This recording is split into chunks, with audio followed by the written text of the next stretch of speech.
Hello guys, स्वागत है फिर से आप सभी का मेरे यूट्यूब चैनल फिजिक्स स्फीयर में। आज कुछ कंसेप्चुअल वीडियो नहीं बनेगा। आज कंसेप्चुअल वीडियो से भी ज़्यादा इम्पोर्टेंट, आज के टाइम पे ज़्यादा इम्पोर्टेंट हो गया टाइम मैनेज करना। बराबर, अब आपने देखा रहेगा कि आपके जेईई मेंस के एग्ज़ाम आने वाले एनटीए ने डिक्लेयर करती है, एडवाइजरी आपने देखी रहेगी कि एनटीए बोल रहा है कि आपका 2 फेज़ में एग्ज़ाम होने वाला है जेईई मेंस में। वो हर साल होता है, बराबर ना। फर्स्ट फेज़ जो है वो जनवरी के 3rd या 4th वीक में हो सकता है, और सेकंड पेपर जो है वो आपका अप्रैल में 1st वीक में हो सकता है, बराबर ना। तो अब गिन चुन के आपके पास टाइम बचा है 3 मंथ्स का। कितने मंथ का? 3 मंथ्स का। ऐसा क्यों बोल रहा हूँ? देखो, ऐसा इसलिए बोल रहा हूँ, अभी जो चल रहा है, अभी क्या चल रहा है? अक्टूबर चल रहा है, नवंबर, दिसंबर। जनवरी में क्या होगा? जनवरी में आपके ऊपर बहुत सारा प्रेशर आने वाला है बच्चों। जनवरी में, दिसंबर एंडिंग से ही आपके ऊपर प्रेशर आने वाला है। क्या प्रेशर आने वाला है ये डिस्कस कर लेते हैं। प्रेशर ये आने वाला है कि बेटा आपका एक तो जेईई मेंस का प्रिपरेशन रहेगा, बराबर ना। जनवरी का एग्ज़ाम में 3rd 4th वीक में आपका जेईई मेंस का एग्ज़ाम होने वाला है। पहली बात तो उसका ही बहुत ज़्यादा प्रेशर रहेगा कि जेईई मेंस का फर्स्ट पेपर में क्या होने वाला है, कैसे हम फील करेंगे, कैसे हम टेकल करेंगे। फिजिक्स हार्ड हो रहा है, केमिस्ट्री हार्ड पड़ रहा है, मैथ्स का प्रिपरेशन, हम मैथ्स में लैग कर रहे हैं, ये सारी चीज़ें दिमाग में एक साथ चल रही है। उसके साथ साथ बोर्ड का भी धीरे धीरे प्रेशर आना चालू हो जाएगा बोर्ड की तरफ से। मेजॉरिटी बोर्ड्स जो होते हैं, सीबीएसई बोर्ड ले लो या फिर महाराष्ट्र बोर्ड ले लो या फिर कोई भी बोर्ड के एग्ज़ाम देखो, मेजॉरिटी क्या होती है, फेब में उसका बोर्ड एग्जामिनेशन होता है, बराबर ना। सबको पता रहेगा फेब में क्या होता है, बोर्ड एग्जामिनेशन। अराउंड 15 के आसपास या फिर सेकेंड या थर्ड वीक में आपका एग्ज़ाम स्टार्ट हो जाता है। फेब 2nd या 3rd वीक में आपका बोर्ड एग्ज़ाम ऑलमोस्ट सब स्टेट का स्टार्ट हो जाता है। सीबीएसई ले लो या फिर कोई भी बोर्ड ले लो, ठीक है, ये स्टार्ट हो जाता है। अब बोर्ड स्टार्ट होने से पहले आपको पता ही है कि उसके सबमिशंस होते हैं, प्रैक्टिकल एग्ज़ाम होती है, वाइवा होता है, ये सारी चीज़ें का भी रहता है। मतलब क्या है कि दिसंबर ख़त्म होते होते जनवरी जो मंथ है, जनवरी मंथ में आपको बोर्ड की तैयारी करनी है, बराबर है। प्रैक्टिकल की भी तैयारी करनी है, प्रैक्टिकल्स के बुक कंप्लीशन करने हैं, जनरल्स सबमिशन करना है। बहुत सारा प्रेशर बेटा आप फील करने वाले हो। तो इन शॉर्ट आप मान लो कि जनवरी आपके लिए एंट्रेंस पॉइंट ऑफ व्यू से इतना टाइम नहीं बचेगा। तो बचे कितने मंथ? अक्टूबर, नवंबर, दिसंबर। अक्टूबर ऑलरेडी स्टार्ट हो चुका है, ठीक है। तो अक्टूबर मंथ को भी अगर मैं गिन के चलूँ, नवंबर हो गया, दिसंबर हो गया, तो 3 मंथ है। 3 मंथ में आपको बेटा बहुत ज़्यादा प्रैक्टिस करनी पड़ेगी, बहुत ज़्यादा हार्ड वर्क करना है, लगे रहना है, जान लगा देनी है। इसके पहले क्या हुआ, मेरा क्या बैकलॉग है, किस तरीके का है, ये है वो है, सारे क्वेश्चन आपके दिमाग में से हटा दो। आप एक ही काम करो, जो भी कर रहे हो शिद्दत से करो, हार्ड वर्क दे दो, ज़्यादा टाइम वेस्ट मत करो। दोस्त के साथ बातें करने में, इसके साथ बातें करने में टाइम वेस्ट करना बंद कर दो। बस एक ही फोकस होना चाहिए 3 मंथ के लिए। 3 मंथ के लिए एक ही फोकस होना चाहिए, जेईई मेंस फोड़ना है। जेईई मेंस हमें क्रैक करना है, कम से कम क्रैक तो कर ही सकते हैं। क्रैक करना इन द सेंस क्या आ गया, अपना परसेंटाइल 95, 96, 97 अबाउ तो लेके ही आना है। मैं तो बोलता हूँ, हर बार मैं बोलता हूँ कि अगर पेपर 1 अगर आप दे रहे हो, जेईई मेंस का अगर पेपर 1 दे रहे हो, तो पेपर 1 में ही आपके परसेंटाइल 99 अबाव होने चाहिए।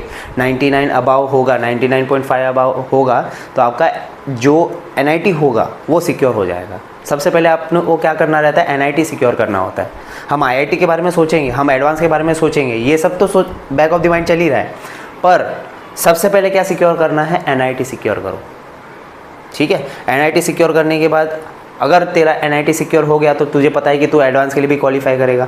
अगर तू एडवांस के लिए क्वालिफाई कर रहा तो एडवांस का भी तूने पढ़ा रहेगा और कुछ मार्क्स गेन तो कर ही लेगा। अरे सही है कि नहीं है? ठीक है। तो अभी फ़िलहाल के लिए जो मैं आपको प्लान बता रहा हूँ, बहुत ज़्यादा इंपॉर्टेंट होने वाला है ये वीडियो, बहुत ही ज़्यादा इंपॉर्टेंट होने वाला है। अगर तूने ये प्लान फॉलो कर लिया बेटा पिछले 3 महीने के लिए, देखो बहुत हार्ड लगने वाला है ये प्लान जो मैं आपको बताने वाला हूँ, बहुत ही ज़्यादा हार्ड लगने वाला है। मैं बिल्कुल भी ऐसा नहीं कि बहुत ही ईजी होने वाला है, बहुत ही ज़्यादा हार्ड होने वाला है। इसको फॉलो करने में तो पहले तो मौत आएगी आपको, बराबर ना। क्योंकि अब तक हम लोग क्या कर रहे थे, 2 आवर्स पढ़ रहे थे, 3 आवर्स पढ़ रहे थे, 4 आवर्स पढ़ रहे हैं। सबकी बात नहीं कर रहा है, कुछ ऐसे स्टूडेंट हैं जो रेगुलर स्टडी कर रहे हैं, 10-10 घंटा स्टडी कर रहे हैं, रात दिन मेहनत कर रहे हैं। पर कुछ ऐसे स्टूडेंट हैं जो अभी भी नींद में ही है। अभी मैं उन स्टूडेंट को बोलना चाहता हूँ कि नींद अभी कट डाउन करना पड़ेगा बेटा। अगर तू अभी भी सो रहा है तो ज़िंदगी सो जाने वाली है तेरी, ठीक है। फिर तेरे को ऊपर वाला उतना दूर नहीं जाना है, तेरे को कोई नहीं बचा सकता, पहले बता रहा हूँ। अभी मैं 3 महीने पहले तेरे को स्टडी प्लान बता रहा हूँ, सेल्फ स्टडी का प्लान बता रहा हूँ, उसके बाद टाइम मैनेज करना तेरे बस की बात होने वाली नहीं है। फिर क्या करेगा पता है क्या, तू इग्नोर करना स्टार्ट करेगा। क्या इग्नोर करना स्टार्ट करेगा, धीरे धीरे क्या करेगा कि अगर मान के चल तेरे लिए फिजिक्स हार्ड हो रहा है, मान के चल ऐसे ही फिजिक्स के अगर कुछ चैप्टर हार्ड हो रहे हैं तो उसको क्या करेगा, तो इग्नोर करना स्टार्ट करेगा। ये चैप्टर नहीं पढ़ूंगा तो चलेगा, इसके जेईई मेंस में एक ही क्वेश्चन आता है, कभी कभी आता है कभी कभी नहीं आता है, तो उस चैप्टर को तो छांटना चालू कर देगा, मतलब उसको इग्नोर करना चालू कर देगा। मेन फोकस अपना मेन चैप्टर्स पे लाएगा, बराबर। फिर धीरे धीरे करके क्या हो जाएगा, अगर तू अभी भी प्रोक्रेस्टिनेशन कर रहा है, मतलब आलस अभी भी तेरे में है, तो क्या करेगा, तो केमिस्ट्री में से भी कुछ चैप्टर कट डाउन करेगा। फिर तो क्या करेगा, मैथ्स में भी कुछ चैप्टर कट डाउन करेगा। बेटा ये होने वाला है, मुझे पता है। हर साल हम ऑफलाइन टीचर्स, ऑफलाइन जो बैच होती है हमारी, उसमें हर साल हम बच्चों को यही बोलते हैं, यही स्टडी पैटर्न फॉलो करने बोलते हैं। और जिसने फॉलो किया बेटा वो याद रखना सिलेक्शन लेके गया है, जिसने भी फॉलो किया वो सिलेक्शन लेके गया है।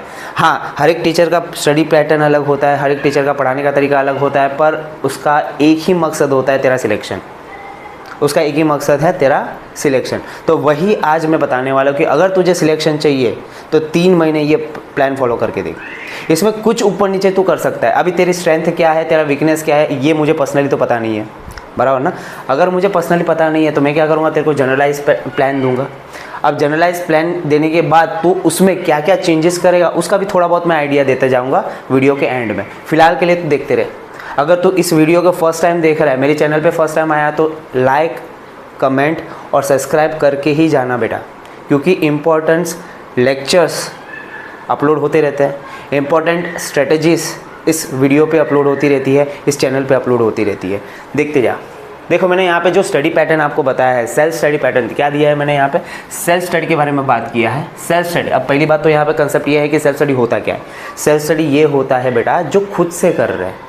ऐसा नहीं कि तू क्लासेस का टाइम भी इसमें गिन रहा है, क्लासेस का टाइम भी तू इसमें गिन रहा है, कॉलेज का टाइम भी इसमें गिन रहा है, नहीं बेटा, ये सेल्फ स्टडी वाला टाइम है। सेल्फ स्टडी वाला टाइम मतलब क्या है कि तू क्लासेस से घर पे आने के बाद तू क्या कर रहा है, क्लासेस से तू लाइब्रेरी जाने के बाद तू क्या कर रहा है, जब तू अकेला है तब तू बुक्स के साथ कितना टाइम स्पेंड कर रहा है खुद से, उसकी बात चल रही है। Self study plan, self study plan वो भी किसके लिए, कौन से बच्चों के लिए है, इंटीग्रेटेड बच्चों के लिए। अब यहाँ पे क्वेश्चन ये आता है सर इंटीग्रेटेड बच्चे क्या होते हैं, इंटीग्रेटेड स्टूडेंट क्या होता है। इंटीग्रेटेड स्टूडेंट वो होते हैं जिसको कॉलेज जाने की ज़रूरत नहीं होती बेटा, वो रेगुलर कॉलेज नहीं जाते, रेगुलर कॉलेज वो जाते ही नहीं है। मान के चलो कि कुछ ऐसे कॉलेजेस होते हैं जो वो वीक में 1 बार बुलाते हैं प्रैक्टिकल के लिए, वीक में 2 बार बुलाते हैं प्रैक्टिकल के लिए या फिर बुक सबमिशन के लिए। कुछ ऐसे भी कॉलेजेस हैं जो महीने महीने आपको बुलाते भी नहीं हैं, सिर्फ एग्ज़ाम देने बुलाए, यूनिट टेस्ट हो गया, सेमेस्टर हो गया, ये सारी चीज़ों के लिए बुलाते हैं।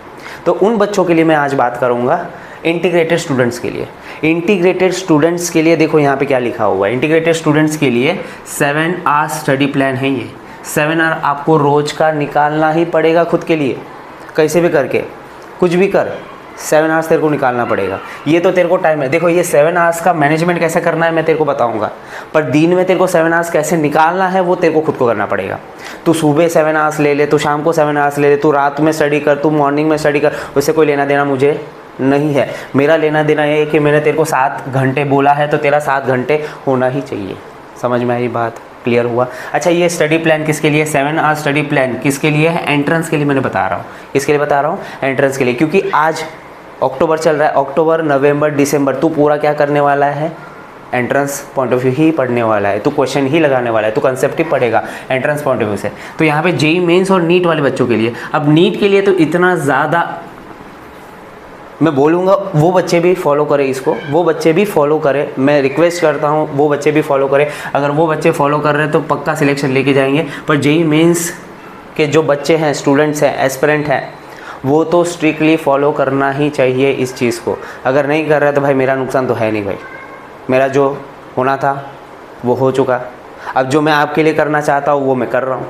ठीक है, देखो क्या है जेईई मेंस के लिए और नीट वालों के लिए तो पता है ना, मई महीने में एग्ज़ाम होती है, मई महीने में एग्ज़ाम हो, फर्स्ट वीक ऑफ मई उसमें एग्ज़ाम होती है, तो उनको थोड़ा सा एक्स्ट्रा टाइम मिल जाता है, 2-3 महीने हैं उनके पास एक्स्ट्रा प्रिपरेशन के लिए। पर आपके पास तो मान के चलो जनवरी भाई मौत आ रही है, तलवार लटक रही है गले पे। अब सुन ले थोड़ा, अपने पास कितने 4 सब्जेक्ट हैं, फिज़िक्स, केमिस्ट्री, मैथ्स बायो। अब जेई मेंस वाले बच्चे कौन सा सुनेंगे? फिजिक्स केमिस्ट्री मैथ्स सुनेंगे। नीट वाले किसका सुनेंगे? फिजिक्स केमिस्ट्री बायो सुनेंगे। क्लियर हुआ? देखो तीनों सब्जेक्ट को मैंने क्या किया है, 2 आवर्स में डिवाइड कर दिया। फिजिक्स को आपको 2 आवर्स देने हैं, 2 आवर्स देना ही है और कंटिन्यूस 2 आवर्स देना। बीच में ऐसा आधे घंटे का ब्रेक ले लिया, 5 मिनट का ब्रेक ले लिया, ये नहीं चलेगा बेटा, ठीक है, ये बिल्कुल नहीं चलेगा। 2 आवर्स आपको कंटिन्यू देना है और इस 2 आवर्स को भी मैंने क्या कर दिया है, डिवाइड कर दिया है। मैंने 2 आवर्स को भी डिवाइड कर दिया। घड़ी सामने होनी चाहिए, जब तू टेबल पे बैठ रहा है, जहाँ पे भी तेरा स्टडी टेबल है वहाँ पे तेरे सामने वो घड़ी होनी चाहिए। घड़ी क्यों होनी चाहिए वो भी इंपॉर्टेंट है। घड़ी एक तेरे पे ऐसा कंट्रोलिंग सिस्टम जैसा काम करता है, वो आपको आदत डालता है कि भाई तेरे को पेपर टाइम पे कंप्लीट करना है, भाई तेरे को ये काम टाइम पे कंप्लीट करना है, भाई तेरे को ये करना है, भाई तेरे को ये करना है। वो जो कांटे होते हैं ना, हैंड्स होते हैं, मिनट हैंड, सेकंड हैंड, वो आपको हर बार याद दिलाते रहते कि भाई तेरा ये कंप्लीशन होना चाहिए था पर ये हुआ नहीं है। बहुत ज़्यादा इंपॉर्टेंट है, आपको वॉच लेके बैठना होता है, ठीक है। तो यहाँ पे हर एक सब्जेक्ट के लिए मैंने 2 आवर्स का प्लान दिया हुआ है। फिजिक्स के लिए देखो क्या है, फिजिक्स के लिए मैंने 2 आवर्स दिए। कैसे डिवाइड किया 2 आवर्स को? कंसेप्ट आपको 15 to 20 मिनट्स पढ़ना। इससे ज़्यादा अगर तू कंसेप्ट पढ़ रहा है तो बेटा तू, अब क्या बोलूँ, गधे किस्म के इंसान में से आ जाएगा तू, ठीक है। गधा नहीं बोलना चाहिए। स्टूडेंट्स सारे के सारे स्मार्ट होते हैं, मुझे पता है कि तुम लोग स्मार्ट हो। गुस्सा तो नहीं हो गए? अरे गुस्सा तो नहीं हुआ ना? नहीं ना? पक्का? ठीक है, गधा बोल सकता हो ना तेरे को? अरे ठीक है, चलो 15 to 20 मिनट्स ही आपको कंसेप्ट पढ़ना है। यहाँ पे क्या करता है बच्चा, आधा घंटा, 1 घंटा, 1.5 घंटा बच्चे एक कंसेप्ट ही पढ़े जाए। बेटा फिजिक्स में कंसेप्ट से ज़्यादा उसका एप्लीकेशन होता है इंपॉर्टेंट। एप्लीकेशन ज़्यादा इंपॉर्टेंट है। एप्लीकेशन पॉइंट ऑफ व्यू से ही तेरे को क्वेश्चन आने वाले। तो कंसेप्ट रटे जा रहा है। न्यूटन का फर्स्ट लॉ तेरे को पता है बचपन से ही, न्यूटन का सेकंड लॉ तेरे को बचपन से ही पता है, तो क्या इतना टाइम लगा रहा है उसमें? क्लियर हुआ? तो 15 to 20 मिनट्स तेरे को क्या देना है, कंसेप्ट में देना है। अगर मान के चल के ऊपर नीचे हुआ तो 15 to 20 मिनट्स हो गया, ठीक है। उसके बाद आपको क्यूपी देना है। क्यूपी मतलब क्या होता है? क्यूपी मतलब क्वेश्चन प्रैक्टिस। तेरे को कौन सी भी एक बुक लेनी है, किसी भी पब्लिकेशन की हो सकती है या फिर क्लासेस की हो सकती हैं, कोई भी मॉड्यूल, कोई भी क्वेश्चन लेने हैं तुझे क्यूपी करना है। क्यूपी का मतलब क्वेश्चन प्रैक्टिस करना। कितना टाइम है? 1.5 घंटा।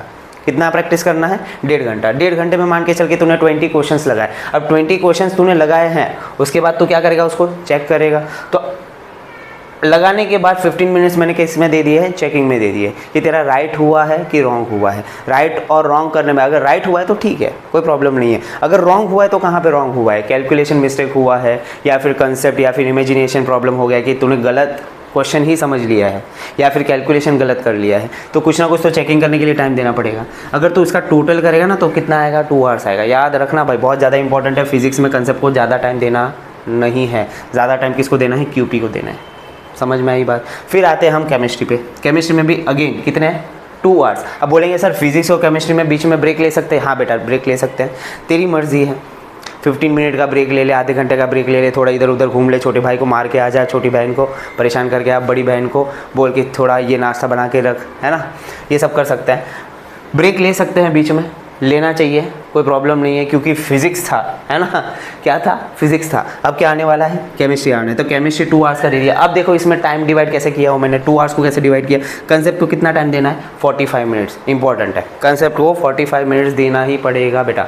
40 to 45 मिनट्स आपको देना है, क्योंकि यहाँ पे कुछ चीज़ें रटनी पड़ती है। एक्सेप्शंस होता है जो आपको रटना पड़ेगा, कुछ ऐसे कंसेप्ट है, कुछ ऐसे फॉर्मूलेस होते हैं जो रटने पड़ते हैं। यहाँ पे इतना एप्लीकेशन पॉइंट ऑफ व्यू से नहीं होता, कंसेप्ट बहुत ज़्यादा है यहाँ पे, है ना। जैसे कि ऑर्गेनिक केमिस्ट्री तो बाप रे, उसमें तो भर भर के रिएक्शंस दिए हुए हैं, भर भर के ये दिया हुआ है, ये कनेक्शन, वो रिएजेंट, इसके रिएजेंट के बाद इतना हीट देने के बाद क्या क्या बनता है, वो सारी चीज़ें आपको रटनी पड़ेगी बेटा, ठीक है। कुछ लोगों को ऑर्गेनिक ईजी लगती है, कुछ लोगों को ऑर्गेनिक पहाड़ लगती है, टेंशन नहीं है, मेरे को भी ऑर्गेनिक पहाड़ी लगती है ठीक है। तो यहाँ पे कंसेप्ट में थोड़ा सा ज़्यादा टाइम देना पड़ेगा, थोड़ा सा नहीं, कुछ ज़्यादा ही टाइम है। यहाँ पे 15 मिनट है, यहाँ पे कितना 45 मिनट्स है। कंसेप्ट में इतना टाइम देना पड़ेगा। कंसेप्ट के बाद क्या करना है? क्यूपी करना है। अगेन क्यूपी का मतलब क्या है? Question practice. क्वेश्चन प्रैक्टिस तेरे को कितना? 1.5 घंटा करना पड़ेगा। अब तूने क्वेश्चन प्रैक्टिस 1.5 घंटा किया, अब तू चेक करेगा कि राइट हुआ कि रॉन्ग। उसके लिए कितना है? 15 मिनट्स है।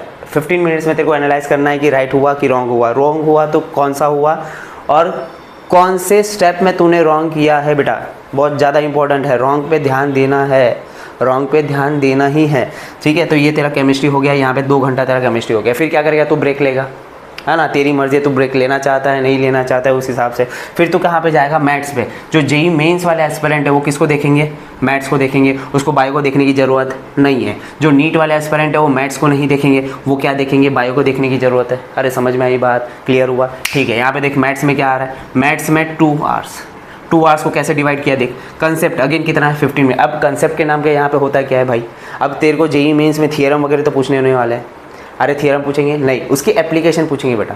थियरम की एप्लीकेशन हो सकती है, फार्मूलाज रटने पड़ेंगे, तेरे को फार्मूला लिस्ट बनाना पड़ेगा, फार्मूला का एप्लीकेशन क्या होता है वो सब देखना पड़ेगा, ठीक है, वो सारी चीज़ें। तो उसके लिए मैंने 15 मिनट्स दिया है, जैसे कि फिजिक्स में 15 मिनट्स दिया था, यहाँ पे भी मैंने 15 मिनट्स दिया है। फिर क्या करेगा, क्यूपी करेगा। क्या करेगा, क्यूपी। कितना टाइम है, 1.5 घंटा है अपने पास। क्या है, 1.5 घंटा। तो क्वेश्चन प्रैक्टिस करेगा, क्वेश्चन लगाएगा, 20 हुआ, 25 हुआ, उसको भी एनालाइज करने आना चाहिए। वो मैं आपको यहाँ पे बताऊँगा। दिख रहा है यहाँ पे बादल दिख रहा है यहाँ पे, हाँ सर ये बादल क्या, अरे बादल दिख रहा है बेटा, हाँ वो हम लोग देखेंगे। तो यहाँ पे 1.5 घंटा हो गया, राइट हुआ रॉन्ग हुआ एनालाइज करेगा, चेक करेगा, फिर लगाएगा कि भाई रॉन्ग हुआ तो क्यों हुआ, बराबर। तो ये आपका हो गया मैथ्स का। फिर तो क्या करेगा, हो गया ना भाई तेरा 6 घंटा हो गया, 6 आवर्स हो गया। तो मैथ्स वाले बच्चों ने मैथ्स देखा। अब बायो वाले बच्चे क्या करेंगे, बायो देखेंगे। बायो मतलब नीट बेटा, नीट वाले बच्चे, नीट वाले एस्पिरेंट यहाँ पे देखेंगे बायो को। बायो को भी मैंने 2 आवर्स दे दिया।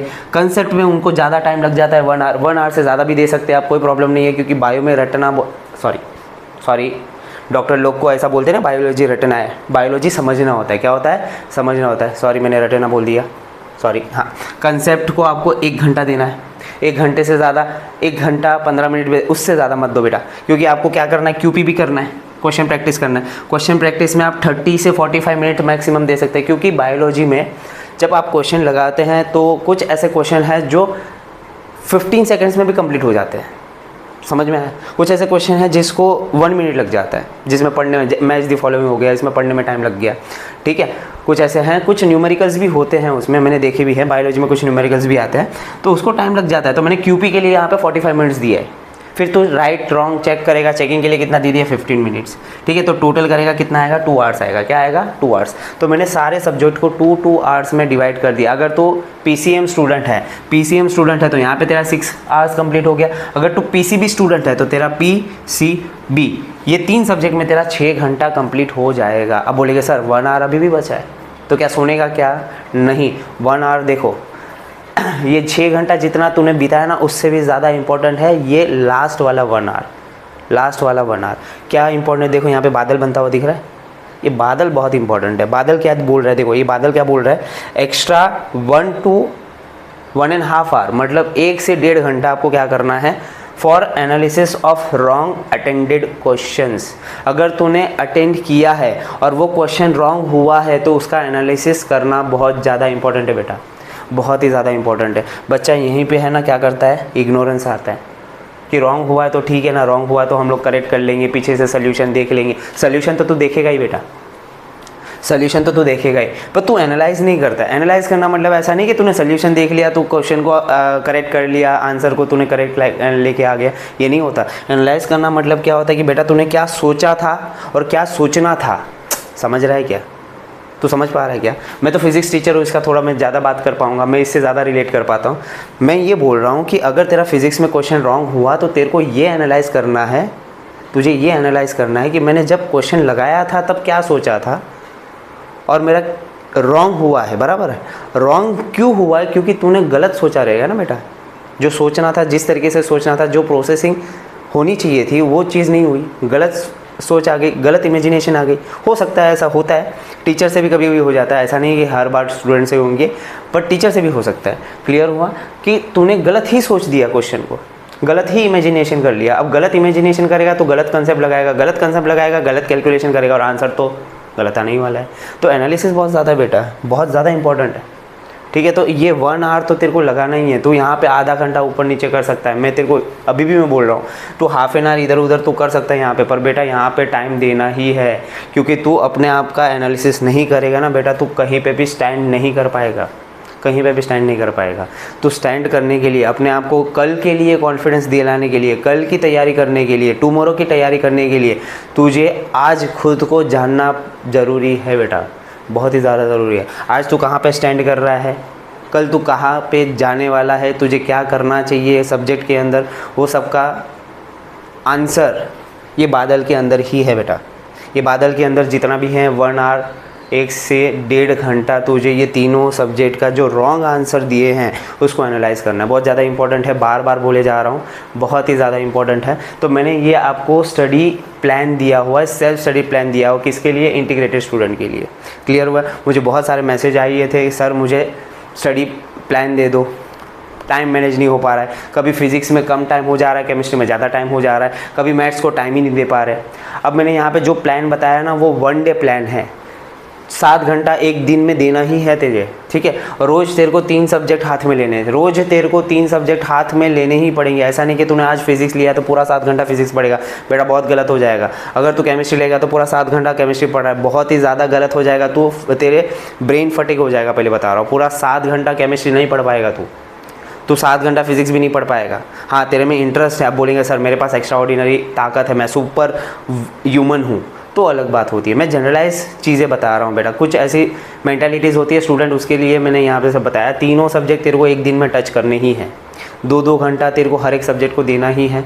इससे तेरा क्या होगा? ब्रेन फटिग नहीं होगा, बराबर। एक सब्जेक्ट को स्टिक करके तुम मत रहे, बराबर है, एक सब्जेक्ट को स्टिक करके मत रहे। इसका फ़ायदा दूसरा देखो, अगर मान के चल के एक दिन पूरा तूने फिजिक्स पढ़ा, दूसरे दिन क्या पढ़ेगा? केमिस्ट्री पढ़ेगा, तीसरे दिन क्या पढ़ेगा? मैथ्स पढ़ेगा, और चौथे दिन अगेन तू किधर आएगा? फिजिक्स पे आएगा। अब तेरे को वापस फिजिक्स पे आने के लिए 2 दिन का गैप हो गया, बराबर। अब 2 दिन के गैप में मान के चल के 2 दिन के गैप में फिजिक्स के कुछ कंसेप्ट जो इंपॉर्टेंट नोट्स थे वो तेरे दिमाग से हट गए, तेरे दिमाग से हट गए, बराबर। अगर वो तेरे दिमाग से हट गए तो वापस से तेरे को रिवीजन देने का टाइम देना पड़ेगा। तो 7 घंटे में से 1 घंटा तो तेरा वापस से रिवीजन में गया ना बेटा।